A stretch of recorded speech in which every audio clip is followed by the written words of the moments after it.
Another day, another basketball stories na naman ang pagkukwentuhan natin. At ngayon nga ay pag-uusapan natin ang latest update sa pagsungkit ng Miami Heat kay Klay Thompson at ang balitang tinapos na nga po ng Warriors ang trade ni Stephen Curry ngayong offseason. Dahil nga po hindi nakuha ng Miami Heat si LeBron, ay pinagtuunan na lang naman nga po ng pansin ng kanilang front office ang pagkuha ng mga bagong players na kasalukuyang available para naman sa free agency market. Since nga po wala na silang hawak na trade assets na ipang-offer at wala na nga po silang sapat na cap space, ay magiging limitado na lang naman ang kanilang galaw sa mga susunod na araw. Puro mga players na lang naman nga po na kumukuha lamang ng mababang kontrata ang kaya nilang makuha. Pero kahit na ganon ay hindi para naman nga po sumusuko dito ang kanilang front office. Gumagawa pa rin nga po sila at ang kanilang presidente na si Pat Riley ng paraan para makakuha ng malaking pangalan.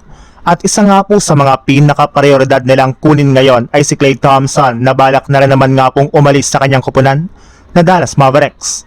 Ayon nga po sa isang NBA insider, kinausap na nga po ito ng mismong front office ng Miami upang sa ganon ay mag-request ito ng buyout sa Dallas Mavericks sa mga susunod na araw.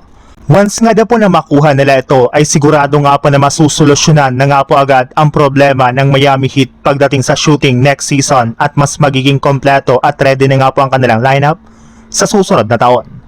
Sa ibang balita naman, patuloy nga po ang pagsilabasa ng mga trade rumors patungkol kay Stephen Curry ng mga nagdaang araw. Matapos hindi malang makakuha ang JSW ngayong offseason ng kahit isang bagong player sa trade market at sa free agency market.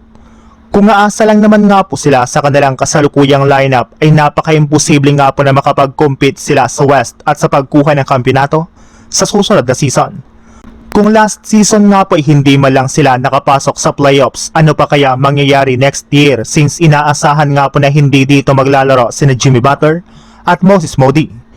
Kaya ito na nga po ang mismong rason bakit gusto na ng mga fans na mag-request na si Curry ng trade sa JSW at lumipat sa ibang team kagaya ng Miami Heat o di kaya San Antonio Spurs.